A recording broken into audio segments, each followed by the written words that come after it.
जंग छिड़ी है जात पर। नमस्कार, आप देख रहे हैं हल्ला बोल, आपके साथ मैं हूं अंजना ओम कश्यप। पूछेंगे आखिर क्यों जात पर न पात पर वाली बात सिर्फ जात जात की बात पर आ गई है।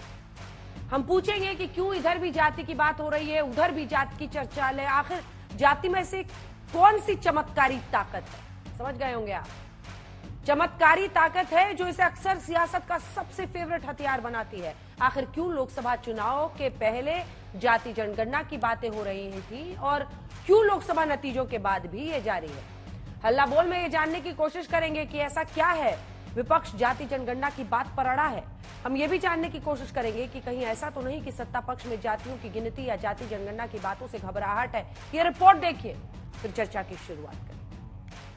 जाति जनगणना को हम यहाँ पास करके दिखाएंगे। जिसकी जात का पता नहीं वो गणना की बात करता है। आप जाति कैसे पूछ सकते हैं? आप बताएं, जाति कैसे पूछ सकते हैं आप? मैंने नाम किसी का नहीं लिया था। पूछ के दिखाओ। मेरे देश की संसद गर्म है, जाति के मुद्दे पर अंगारे बरस रहे। आप जाति नहीं पूछ सकते। आप हमारी व्यवस्था सुन लें, आप मेरी व्यवस्था सुन लें। कोई सदन में किसी की जाति नहीं पूछेगा। नाम किसी का नहीं लिया था, लेकिन जवाब देने कौन खड़े हो गए। जाति जनगणना सियासी हथियार बन रहा है। चुनावों की बिसात संसद में जाति पर बोली से रखी जा रही है। जाति कैसे पूछ ली, ये बताइए बस।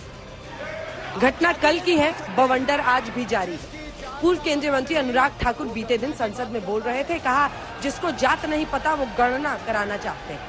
जिसकी जात का पता नहीं वो गणना की बात करता है। फिर आया तूफान। अपनी जाति भी लिखनी पड़ेगी उसमें। आप चुप रहे श्री अनुराग ठाकुर जी। देखिए, हमने समय दे दिया, अब आप बैठे। ये तरीका नहीं है, नहीं ये तरीका है। आपको हमने टाइम दे दिया, आप बैठ चुके हैं। तो उधार की बुद्धि से राजनीति नहीं चलती है।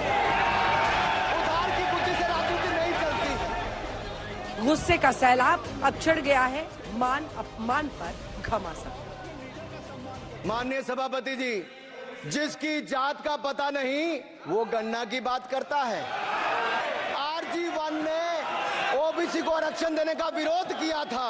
एक मिनट माननीय मंत्री जी, एक मिनट। जितना मेरा आप लोग इंसल्ट करना चाहते हैं, आप खुशी से करिए, आप रोज करिए, मगर एक बात मत भूलिए, जाति जनगणना को हम यहाँ पास करके दिखाएंगे। धन्यवाद। जितना करिए। सर, उधार की बुद्धि से राजनीति नहीं चलती है। उधार की बुद्धि से राजनीति नहीं चलती है। यहाँ पर्ची लेने से काम नहीं चलता है। आप बोल के हटते हो, फिर पर्ची आती, फिर बोलते हो।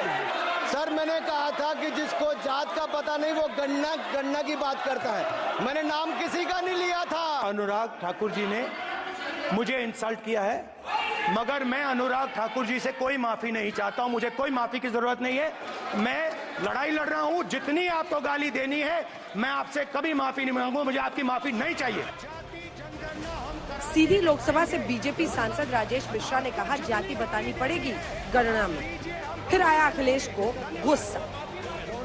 सभापति महोदय, इनसे ये पूछना चाहता हूँ, आपने जाति कैसे पूछ ली, ये बताइए बस। आप जाति कैसे पूछ सकते हैं? आप बताएं, जाति कैसे पूछ सकते हैं? आप पूछ के दिखाओ जाति को।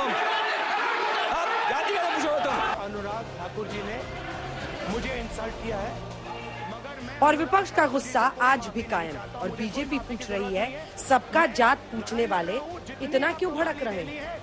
मैं आपसे कभी माफी नहीं मांगूंगा। मुझे आपकी माफी नहीं चाहिए। माननीय अनुराग ठाकुर जी ने जब अपने विषय को रखा, किसी का नाम नहीं लिया, किसी का नाम नहीं लिया। नाम नहीं लेते हुए उन्होंने कहा जिसकी जाति का पता नहीं वह जाति पूछ रहे हैं, तो केवल एक ही व्यक्ति को बुरा लगा और उसके इशारे पे कांग्रेस के सारे सदस्य खड़े हो गए। क्यों? जो उन्होंने कहा है बहुत ही निंदनीय है और मैं उम्मीद करती हूं कि वहां पे जो लीडर्स हैं उनसे माफी मंगवाएंगे। क्या बीजेपी कांग्रेस पार्टी के नेता या किसी भी व्यक्ति की जात पूछ सकती है?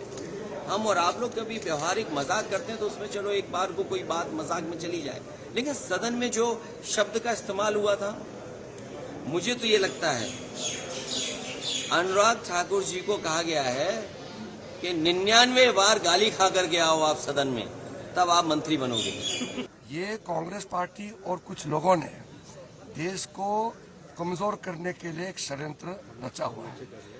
ये लोग लोकतंत्र को कमजोर करने के लिए, हमारा जो आर्थिक स्थिति है, भारत को इकोनॉमी को कमजोर करने के लिए अराजकता पैदा करना चाहता है, लॉलेसनेस, यहाँ देश में हिंसा फैलाना चाहते हैं। और मैं कहूँगा कि उनमें से कितने लोग हैं, उनके बड़े बड़े लीडर इतने इंटरकास्ट मैरिजेस कर लिए, आपके पास तो लिस्ट होगा। हर बड़े लीडरों का बात कर रहा हूँ मैं, छोटे लीडरों का नहीं, मंत्रियों का। वो पहले अपना सूरत आईने में देख के दूसरों को बात करे। अगर जाति कोई पूछता है तो क्या बुरा है? अगर हमसे कोई जाति पूछे तो हम, अगर जाति में हमको तकलीफ क्या है? हमारे धर्म पूछे हमें तकलीफ क्या है? तो राहुल गांधी से भी मैं भी पूछता हूँ, राहुल जी बताएं आपका धर्म क्या है, आपकी जाति क्या है? देखिए, ये राहुल गांधी जी पे टिप्पणी नहीं थी, अनुराग ठाकुर जी की परवरिश पे प्रश्न चिन्ह उठता है। उन्होंने अपनी परवरिश को गाली दी है, उनको 4 बार सोचना पड़ेगा। मुद्दा श्री राहुल गांधी जी ने दिया। जब वो लोकसभा में बजट पर चर्चा कर रहे थे तो निर्मला सीतारमण जी से वो पूछते हैं कि हलवा खाने वालों में किस जात के कितने लोग हैं। तो इसकी शुरुआत श्री राहुल गांधी जी ने की है और भारतीय जनता पार्टी ने उसका जवाब दिया है, तो कांग्रेस पार्टी के नेता बिलबिला उठे। जातिगत जनगणना हकीकत है और भला होगा प्रधानमंत्री जी का और निर्मला जी का कि आप लोग करवाइए, ताकि आपकी बजट हवा हवाई ना हो, आपकी नीतियां हवा हवाई ना हो।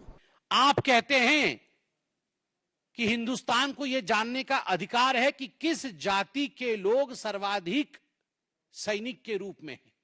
यह सब आप पूछ सकते हैं, मगर आपसे कोई अगर जाति पूछ ले तो मम्मी मम्मी मम्मी, मुझसे जाति पूछ लिया गया, मम्मी मेरा इंसल्ट हो गया। तो छिड़ा हुआ है घमासान और बीजेपी संसद से लेकर दफ्तर तक विपक्ष पर जाति वाले पॉलिटिक्स का आरोप लगा रही है। लेकिन असल कहानी जरा पुरानी है। बीजेपी ने पहले भी राहुल गांधी को उनकी जात और गोत्र पर कई बार घेरा है। तब कांग्रेस पार्टी ने ही उनकी जाति बताई थी और बात जनेऊधारी तक आ गई।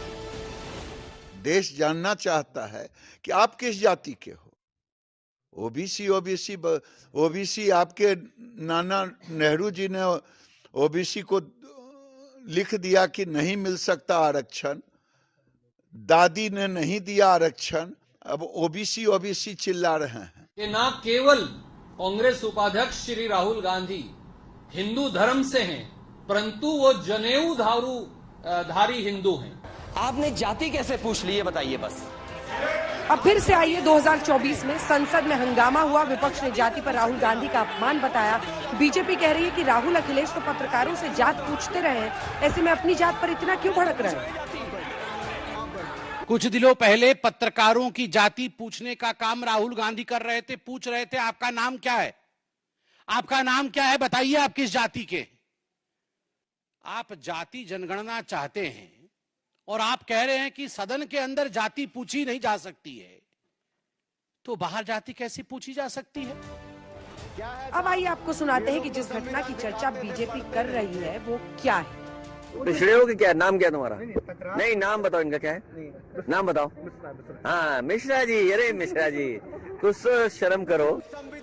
विपक्ष अनुराग ठाकुर से माफी की मांग कर रहा है और इधर प्रधानमंत्री नरेंद्र मोदी ने अनुराग ठाकुर के भाषण की प्रशंसा की। कहा सबको सुनना चाहिए।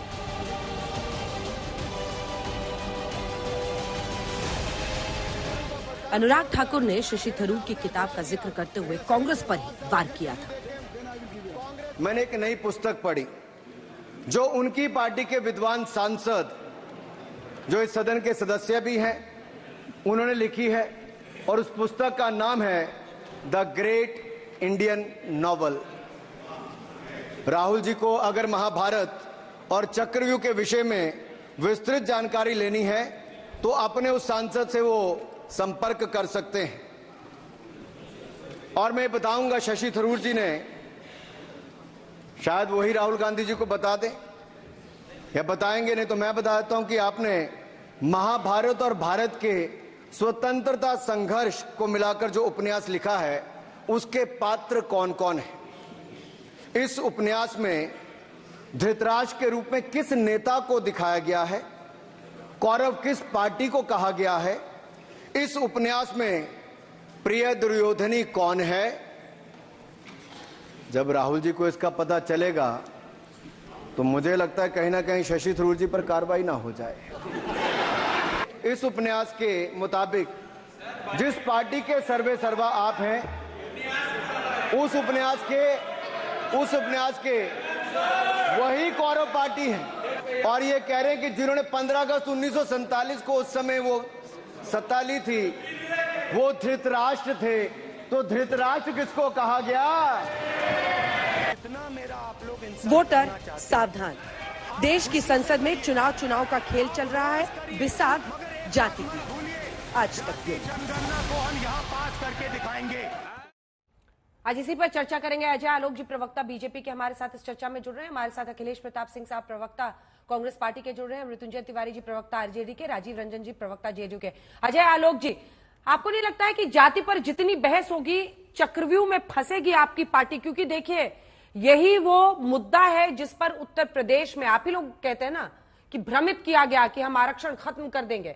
देखिए, वो जब कास्ट सेंसस की बात करेंगे, वो जब जाति पर खेल को ले जाएंगे, तब फायदा उनको ही होता हुआ दिखाई दे रहा है। हम नंबर्स दिखा रहे हैं आपको, चाहे बिहार हो, यूपी हो, दलितों का जो वोट है हम आपको दिखा रहे हैं कि 24 में आपको कैसे नुकसान हुआ है। ऐसे में अनुराग ठाकुर का सदन में पूछना नहीं, उनकी टिप्पणी थी। हर कोई कह रहा है कि पूछा है, उन्होंने पूछा नहीं, उन्होंने टिप्पणी की। जिसको जाति नहीं पता वो गणना कराना चाहता है। क्या मतलब है इसका? क्या जरूरत थी इस टिप्पणी की? ये बवंडर को तो उन्होंने ही जन्म दिया। अनुराग ठाकुर ने कहा, देखिए अंजना जी, किसी टिप्पणी का आपके पास जब क्योंकि आपके पास जवाब नहीं। अनुराग ठाकुर ने पूछा नहीं, अनुराग ठाकुर ने कहा कि जिसको अपनी जाति का नहीं पता वो गणना की बात कर, नाम नहीं लिया। लेकिन जवाब देने के लिए लोग खड़े हुए, अपनी बेइज्जती मानने लगे। पता नहीं कितने भयानक बेइज्जती हो गई। सच्चाई तो ये है ना, राहुल गांधी कहां से लाएंगे जात ला ही नहीं सकते राहुल गांधी। ये जात तो हिंदू में होती है, हिंदू है नहीं राहुल गांधी, ना मातृवंश है ना पितृवंश है। अखिलेश जी से तो इस बारे में बहुत बार बात हो चुकी है, अब बेचारे चुप भी हो जाते हैं। तो जात कहां से बताएंगे राहुल गांधी? तो स्वाभाविक है, डिफरना तो लाजमी है। अब देखिए, चुनाव बीत गए, 5 साल अब नरेंद्र मोदी 3 एनडीए सरकार, बीजेपी सरकार चलेगी, आराम से चलेगी। अच्छा है कि कुछ कंस्ट्रक्टिव काम करें, एक विपक्ष की तरह अपनी जिम्मेदारी समझे। जैसा अनुराग ठाकुर ने यह भी कहा कि आप लीडर ऑफ ऑपोजिशन बने, लीडर ऑफ प्रोपेगेंडा नहीं। तो प्रोपेगेंडा फैलाना बंद कीजिए। वो एक राहुल गांधी को अक्सर अब जिस कंडीशन में है वो देख के एक शेर याद आ जाता है, बड़ा फेमस शेर है, ये जान ना जाने ये कैसा नशा है, मैं अजब से खुमार में हूं, तू आके चली भी गई लेकिन मैं इंतजार में हूं। अरे चुनाव आके चला गया भाई, उतारो नशा, उतारो खुमारी। 5 साल देश को आगे बढ़ना है, आप अपनी जिम्मेदारी संभालिए। जिस प्रश्न का आपके पास जवाब नहीं है उस प्रश्न पर शांति से रहिए, वो तरीका बनता है। ज्यादा चिल्लाइएगा, आज तक पे डिबेट होगी, करोड़ लोग देखेंगे, बाद में रील्स चलेगी कि आप हिंदू ही नहीं है, नॉन हिंदू रजिस्टर में नाम आप लिखवाते हैं, आप हिंदू ही नहीं, तो आपकी जाति कहां से आएगी? और जब सवाल पे नाम ना लिया जाए तो तुरंत उसको अपने पे नहीं लेना चाहिए। और हमें कोई नुकसान नहीं करता है। हम चुनाव के पहले भी वही बात बोल रहे थे, चुनाव के बाद भी आज वही बात बोल रहे हैं।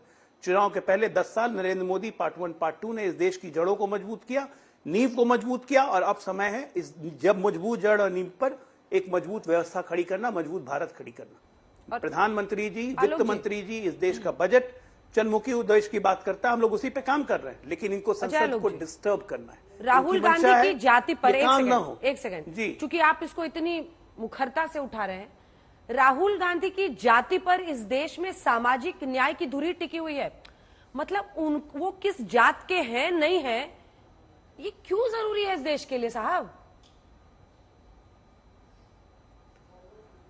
बिल्कुल जरूरी नहीं है, मैं तो कतई आवश्यक इससे नहीं मानता हूं।